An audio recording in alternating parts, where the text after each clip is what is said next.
Yo guys, what's up? Once again, this is Palaboy OFW here.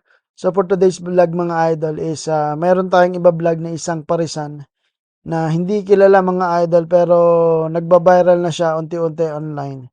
So para sa akin bilang isang content creator, so ito lang yung magagawa ko para makatulong dun sa small business niya kasi hindi siya kakaibang parisan ng mga idol. No? Kasi yung taong ito mga idol, hindi lang siya negosyante kundi may pusong ano rin siya, pusong mamon 'no, para sa mga nangangailangan, especially sa mga batang kalye mga idol. Kasi itong si Sir Dennis yung may-ari ng Parisan na taga Rizal. So, sa tuwing ano, may mga lumalapit na mga batang kalye na nais humingi ng pagkain, so binibigyan niya no mga idol.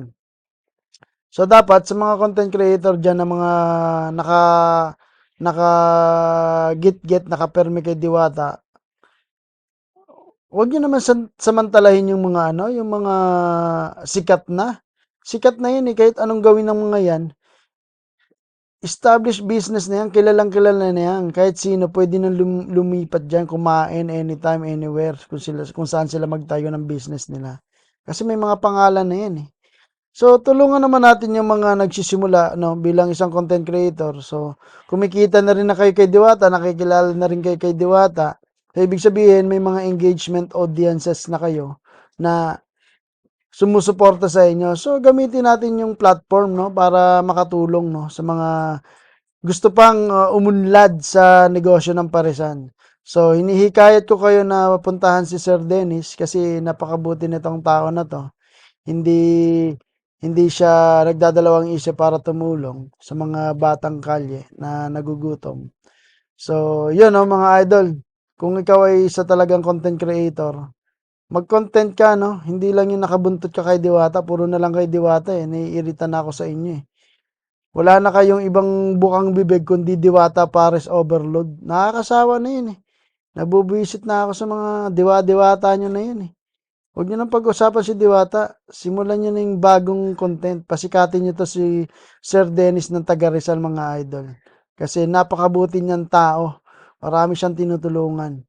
Kaya lumubay-lubay na kayo kay Diwata. Kasi si Diwata, negosyante na yan. Big time na yan. Marami ng pera yan. Tulungan niyo yung ibang mga maliliit na negosyante. Katulad ni Sir Dennis. Tsaka payo ko lang din sa mga magulang ng mga batang nasa lansangan. Hindi naman lahat ng mga nasa lansangan yan eh. Gabayan niyo yung mga anak niyo. Huwag niyo yung hayaan pakalat-kalat. Kasi hindi anytime laging may puhunan yan si Sir Dennis, no? So, pakishare to mga idol para makarating kay Sir Dennis ng taga Tanay Rizal. At sa lahat ng mga content creator dyan, hinahamon ko kayo. Tulungan nyo si Sir Dennis kung talaga kayong content creator. Alright? So, shoutout nga pala kay Sir Ryan Adigen na taga Rizal na nag-send sa akin ng video. So, tignan natin kung ano yung magagawa ng platform para makatulong kay Sir Dennis. So, kung kayo ay nagmamalasakit sa kapwa Pilipino, i-share nyo tong video na to hanggang sa umabot ng million views. Tigilan nyo na yung si Diwata, sikat na yan. Alright? Huwag nyo kalimutang i-like yung page ko. Tsaka huwag nyo i-unfollow tsaka i-block. Grabe naman kayo. Nagko-content lang naman ako eh. Tumutulong lang ako sa marketing. Wala na nga akong bayad dito eh. Kala nyo kumikita ako dito? Wala.